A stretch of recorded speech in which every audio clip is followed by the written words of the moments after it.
Salam əziz izləyicilər, əziz məntiq sevərlər. Sabah bilirsiniz ki, Riyaziyyat Fen Olimpiyadası və Lütfüzadə Məntiq Olimpiyadasının yarımfinal mərhələləridir.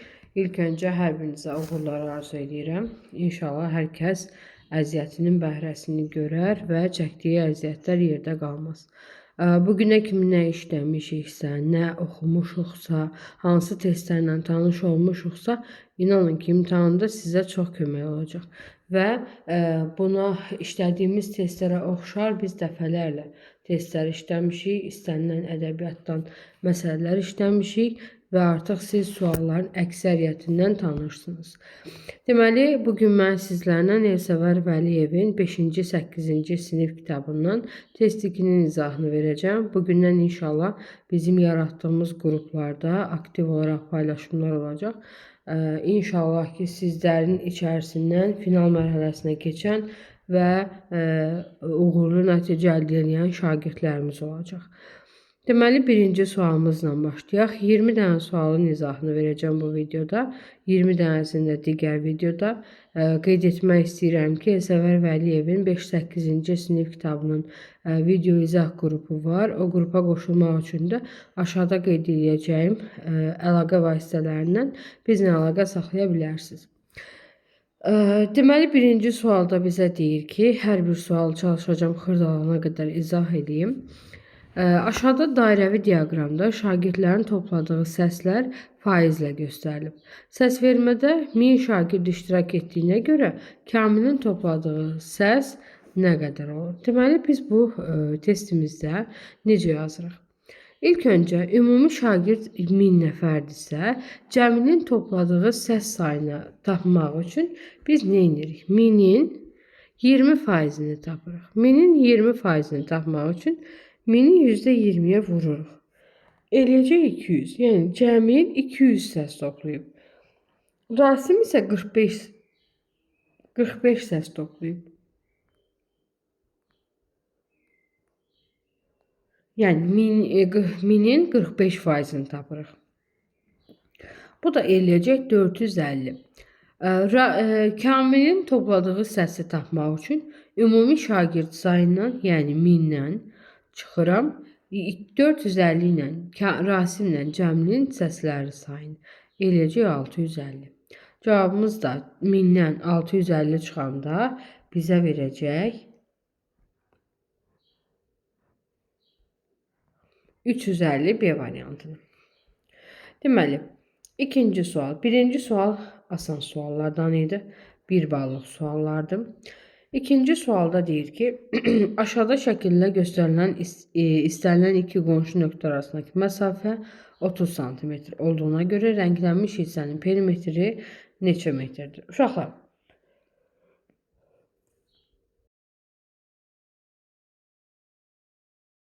ilk öncə biz bu misalı necə tapırıq? Əgər bizdən hər hansı bir şəkildə perimetr istəyirsə, fiqurun perimetri istəyirsə, bu fərqli formada verilə də bilər. Biz sadəcə bunların tərəflərini tapırıq. Perimetrdə tərəflər sayılır. Mənim 30 ilə 30 cm-dən hələ ki işim yoxdur. Tərəflərə baxıram. Neçə tərəfi var bunun? Gəlin bir-bir üzərində xəttlər qoymaqla sayaq.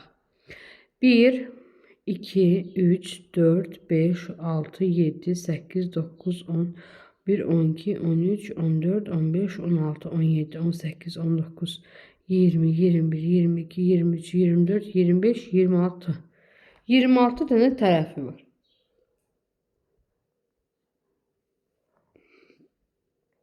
Tərəflərin məsafəsi 30 cm-dir. 26-ya 30-da vuran eləcək 780. Və bizə bu 780 nədir? Santimetrdir. Bizdən isə cavabı, baxın 780 görüb cavabda 780 götürməyin. Bizdə deyir perimetri neçə metrdir? Santimetrindən tapa bilərik. Amma metrdən soruşur. Yəni 780-i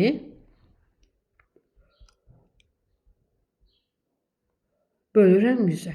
O deyəcək 7,8 D variantı. Üçüncü şəkildə.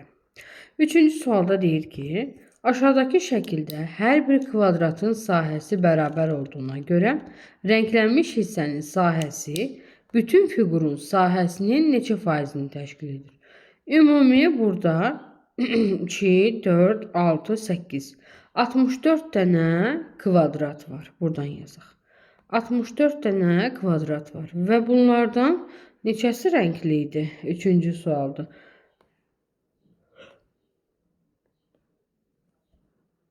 48 dənəsi rənglidir. İlk öncə bunu ixtisar edək. Hər ikisini 16-ya ixtisar etsək 4, 3. Deyir ki, 4'də 3 kəsirini faizlə ifadə edin. Ədədi kəsri faizlə necə ifadə edirdik? Həmin kəsri 100'ə vurmaqla. O deyəcək 75 faiz D variantı. Dördüncü sualımız çox sadə suallardandır. Hələ ki sadə suallarla gedirik və çətin suallarda çalışacağım elə izah edeyim ki, heç bir qaranlıq nöqtə sizə qalmasın. İmtahana gedirsiniz. İstər bu imtahan olsun, istər lise imtahanı olsun, istər hər hansı bir imtahan olsun, elə hazırlaşmalısınız. Bütün testləri tanımalısınız ki, sizə kitabda düşəcək yad bir test olmasın. Dördüncü sualda deyir, aşağıdakı fiqurların sahələri eynidir. Eyni perimetrlər eynidir. Perimetri ən kiçik olan fiqur. Perimetri soruşursa, nəyə baxırdıq uşaqlar? Tərəflərə. 1, 2, 3, 4, 5, 6, 7, 8, 9, 10, 11, 12.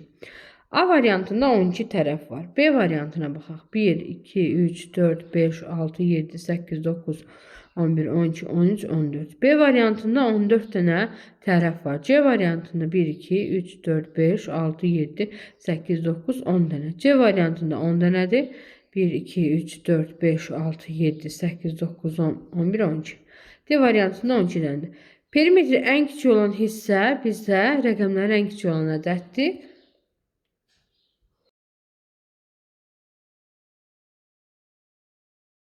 Eləyəcək C variantı. Beşinci sualımız sadə sualdır. Deyir ki, hiləgər tülkü Ramiz dayının hazırladığı tələləri keçərək hinə çatmaq istəyir. Bunun üçün hər sütundakı kvadratik ədədi tapıb onun üzərində tullanmalıdır. Tülkünün tullanmalı olduğu kvadratik ədədlər hansı bənddə sıra ilə verilib? Sıra deyirsə, yəni buradan belə baxacağıq və variantlarda da bir dənə kvadratik ədədlərimiz B variantı şərtini ödəyir. 5-ci sualımızın cavabı olacaq B variantı. İndi 6-cı suala diqqətlə qulaq asın. 6-cı sualımız belədir. 6-cı sualda deyir ki, bir fabrikdə 150 mühəndis, 240 mütəxəssis və 330 fəhlə işləyir. Bu işçilərin sayına uyğun dairəvi diaqram qurularsa, mühəndislərə aid hissənin mərkəzi bucağı neçə dərəcə olar? İndi baxın bura. Deməli, mühəndis burada neçə dənədir? 150 dənə. Düzdürmü? Ümumi insan sayı da burada səhv etmirəmsə 720 nəfər olacaq. Bunun PDF forması da var. Qruplarımıza atmışıq. Həmin qrupa qoşulub PDF izahatını əldə edə bilərsiniz yazılı formada. Deməli, 150 nəfər mühəndis var, ümumi 720 nəfər də işçi var. Və bunları ixtisar eləyəndə 30'a.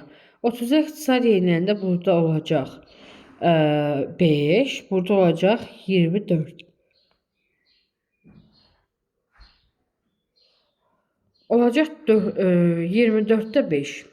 24'də 5. Və 24'də 5 bunun hissəsidir. Yəni mühəndis ümumi fəhlələrin 24'də 5 hissəsini təşkil edir. Əgər bizə dairəvi diaqram verirsə, biz bilirik ki, dairənin bucaqları 360'a bərabər olmalıdır. Bucaqları cəmi 360'a bərabərdir. Ona görə mən 24 vurulsun, 24 nədir? 360 vurulsun, 24'də 5 kəsirini yazıram. Və 360 24'ə bölünür 1, 24'ə bölünür, düşəcək neçə? 15. Bunu da tapmaq üçün 15'i 5'ə vururuq, eləyir 75 faiz. İlk öncə nə edirik biz burada? Mühəndis ümumi işçilərin neçə faizini təşkil edir? Onu yazdıq. Ondan sonra dairə formasında bir ifadə istədiyinə görə, dairə formasında bir diaqram istədiyinə görə mən 360'ın 24'də 5 hissəsini tapdım. O da bize verdi 70. 70. Hə 75 burada A variantıdır. Mən də orada digər testi işarələmişəm. Deməli, bu sual da aydın olduğuna görə keçirik 7-ci sualımıza. Yaxşı ki, videonu dayandırmadım. Aha. 7-ci sual da sadə suallarımızdan biridir. 7-ci sualda sadəcə bizə deyir ki, şəkil 1-in bitişik tərəfləri bir-birinə perpendikulyardır. Və şəkil 1-in tərəflərindən 4-ü şəkil 2-nin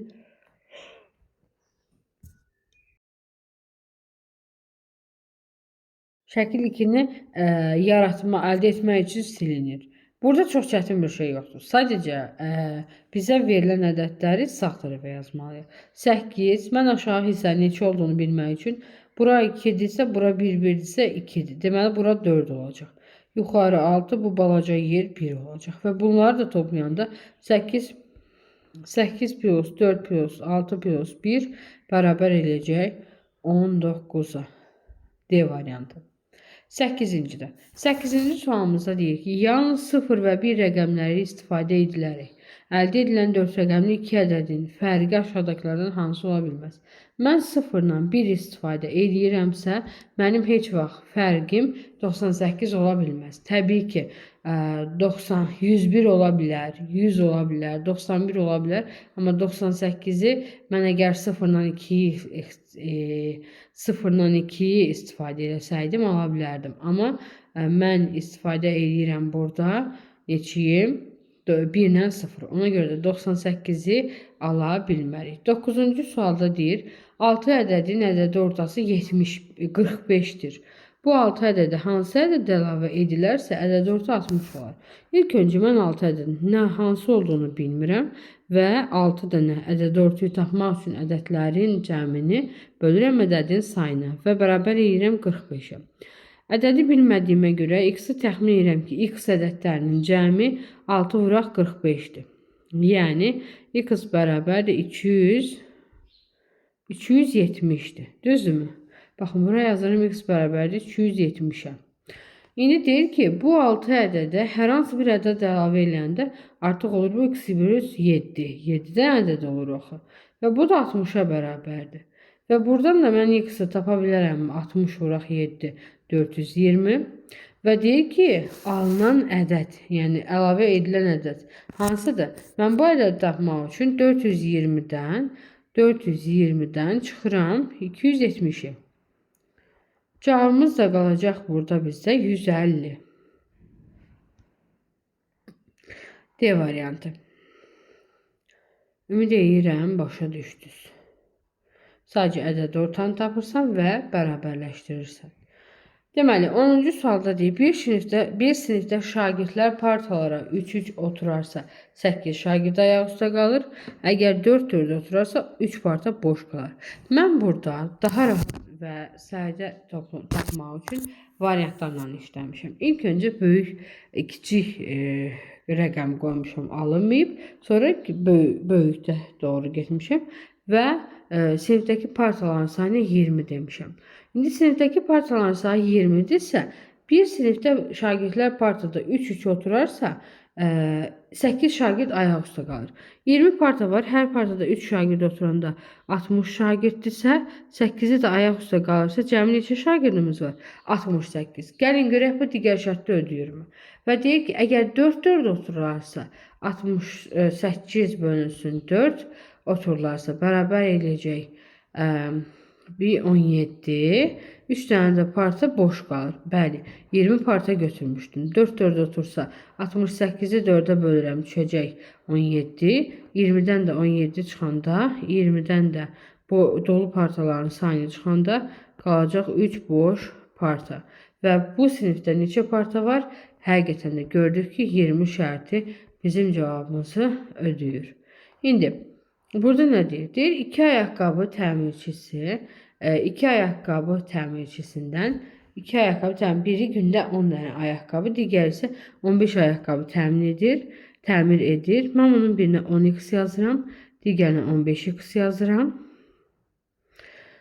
İkisi birlikdə 250. Fəzli tam hissə modeli kimi bir məsələdir. 25x bərabərdir 250-yə.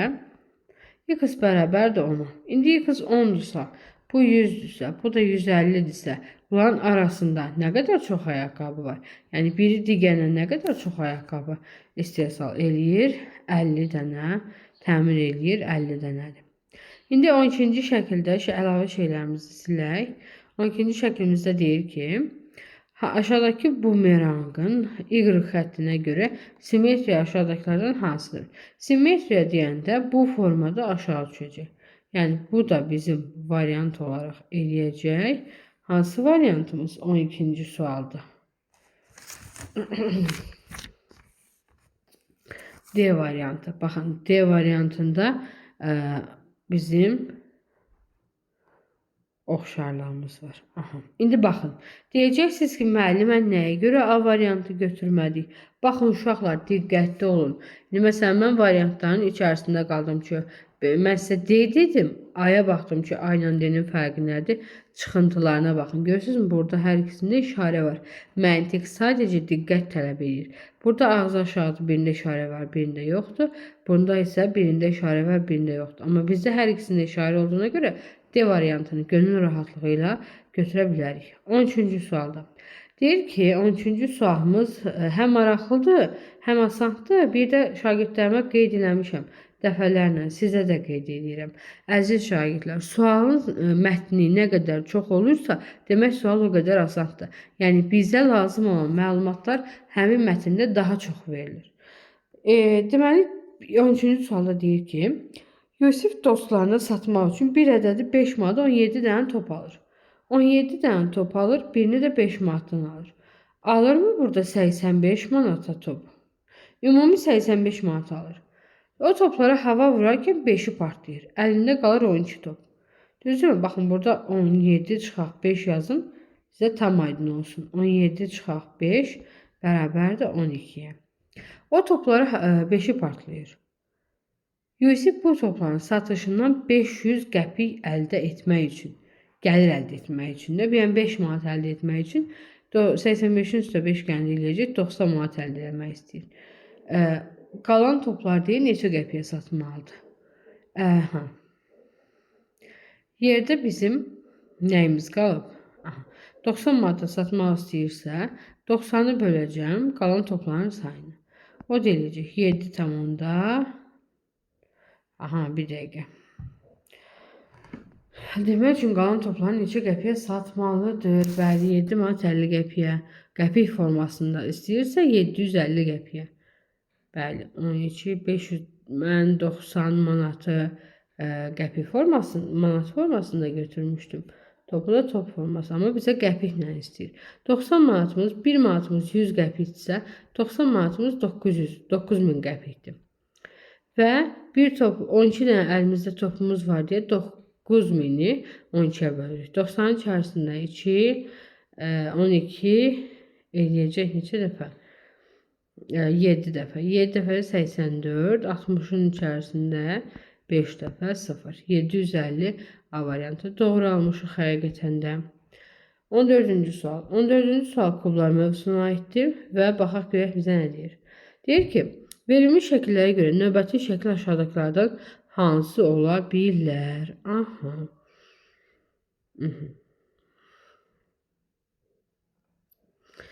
Qırmızı.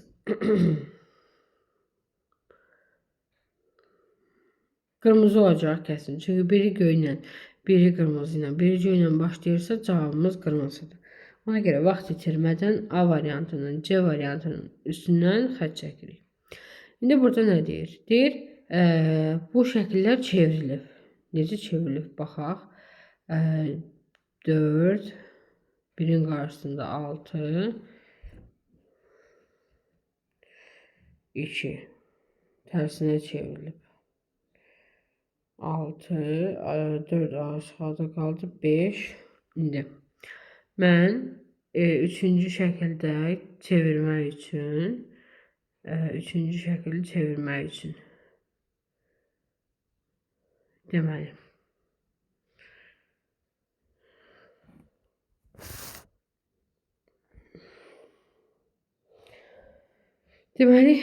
əvvəlki şəkildə deyir, kubun bütün tərəfləri görsənir Üçüncü şəkildə görünməyən rəqəmlər, ə,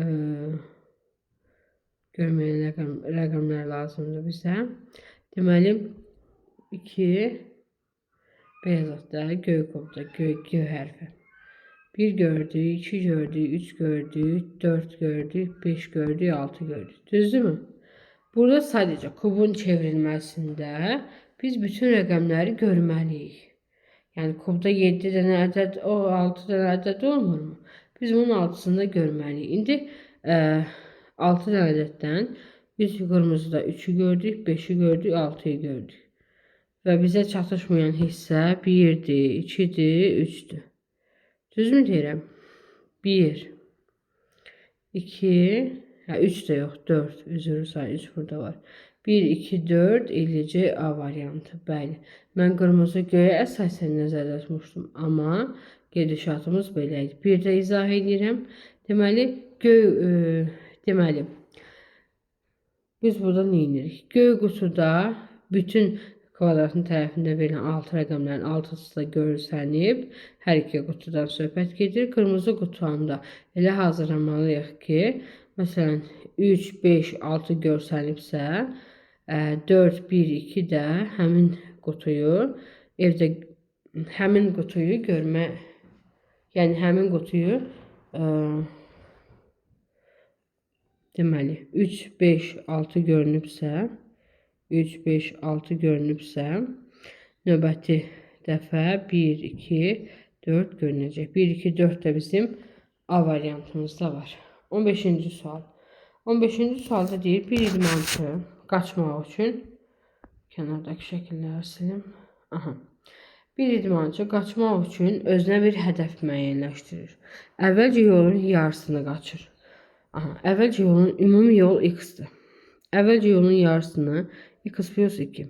Daha sonra qaçdığı yolun yarısını x bölək 2'yi 2'ye böləndə eləcə x bölək 4. Yarısı qədər yol qaçdı. Biraz dincəldikdən sonra ilk dəfə müəyyənləşdirdiyi hədəf qədər qaçır. Bilmir yaxına qədərdir.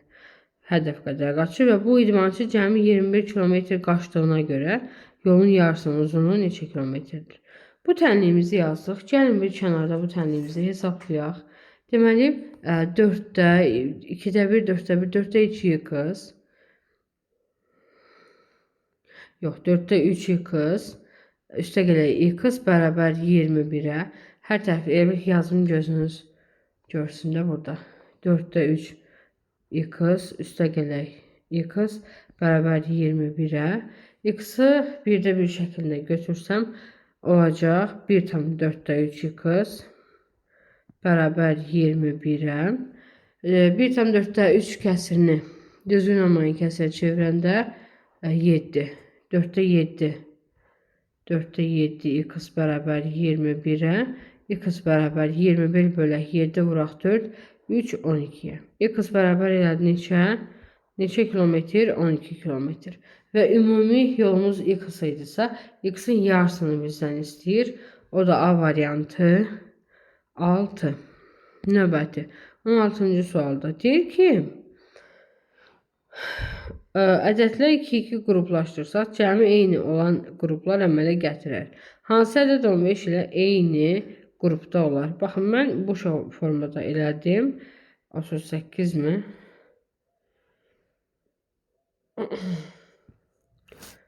Burada elə bir hissə yoxdur. Yəni burada kim işarəliyibsə, kim yazıbsa səhv yazıb. Deməli, nə edirik burada? Nəyə gətirmək istəyirik bunları? Hansı cəmə gətirək? 9 ilə 47-ni toplayanda eləyəcək 56. 29 ilə 27 toplayaq 56 ilə.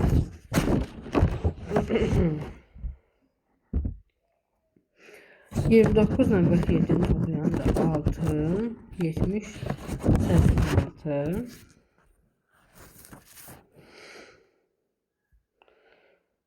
Deməli, bu necə olurdu? Düşünək. 9, 49, yox, burada alınmır. 9, 49, 58. 58 əlavə etməsi lazım.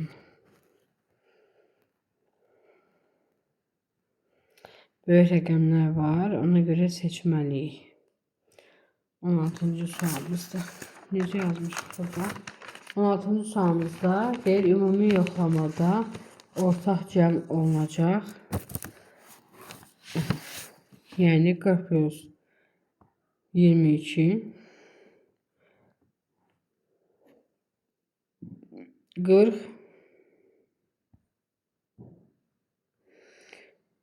hardaydıq?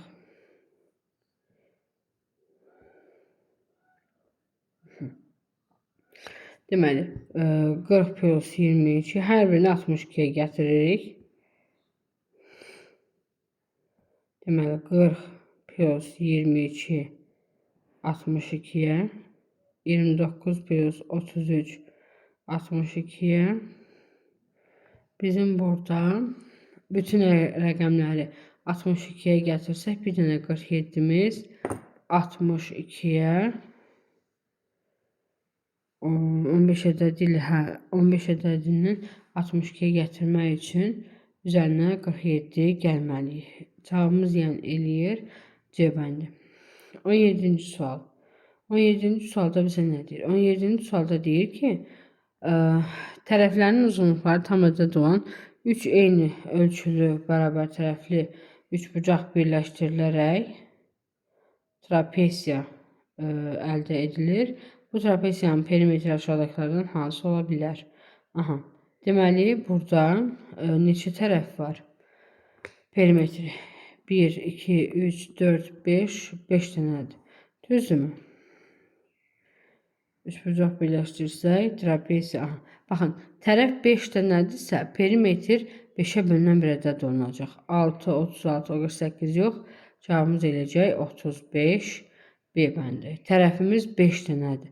Və bizim perimetrimizdə 5-ə bölünən hər hansı bir ədəd olunacaq ki, 5 dənə eyni ədədin cəmi 35-ə bərabər eləsin deyil. 18-ci sual. Deyir ki, aşağıdakı düzgün altıbucaqlının daxilinə bir düzbucaqlı çəkilmiş və düzbucaqlının diaqonalları göstərilmişdir. Buna görə rənglənmiş hissənin sahəsini altıbucaqlının sahəsinə nisbəti neçədir? Deməli, burada nə edirik? Rənglənmiş sahə düzgün altıbucaqlının sahəsindən nisbəti nədir? Düzgün altıbucaqlının neçə sahəsi var? Neçə dənə sahəsi var, belə deyək də. 1, 2, 3, 4. Yəni, bunun sahəsi altıbucaqlının sahəsinə bərabərdir. Belə yazaq. 2-də 1, 3-də 1. 12 altıbucaqlının sahəsidir bizə verilən. 4 isə bizə verilən rəngli hissənin sahəsidir. Bu ixtisariyəndə 3-də 1 olacaq. B bəndini deyəcəksiniz müəllimə. Nəyə görə 12-də 1, 12-də 4, 2-də 1 götürdünüz? Baxın, burada deyir ki, bir düzbucaqlının daxilinə çəkilmiş, bir düzbucaq, altıbucaqlının daxilinə çəkilmiş düzbucaqlının diaqonalı göstərilmişdir. 12-ni hardan aldıq? Altıbucaqlıdır və hər birindən bir xətt çıxdığına görə sahəsi 12-dir. Sahəsini tapdıq da. Və sonra da düzbucaqlının rənglənmiş hissəsi sahəsini ümumi sahəyə böldük, elədi 3-də 1 B variantı. 19-cu sual. 19-cu sualda deyir ki, Ayşə ədədlərlə oynamağı çox sevir. Buna görə kvadratlara ədədi müəyyən bir qaydaya görə düzür. Amma sonuncu kvadrata nə yazacağını bilmir. Dəqiq bilmir. Ayşə sonuncu kvadrata hansı ədədi yazmalıdır?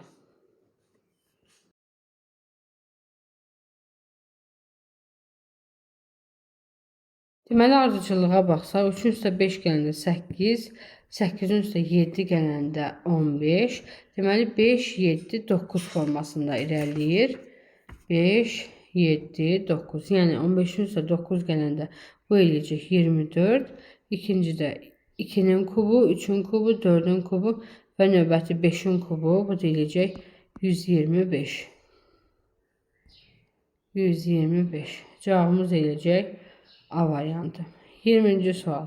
Aha. Deyir, aşağıdakı iki paralel düz xəttin arasında çəkilmiş həndəsi fiqurlar ilə əlaqəli verilənlərdən hansı doğrudur?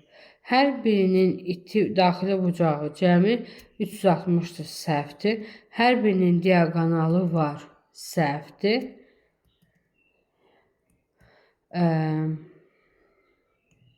Sonra hamısının hündürlükləri bərabərdir, düzdür, çünki hündürlük hamısında bərabərdir.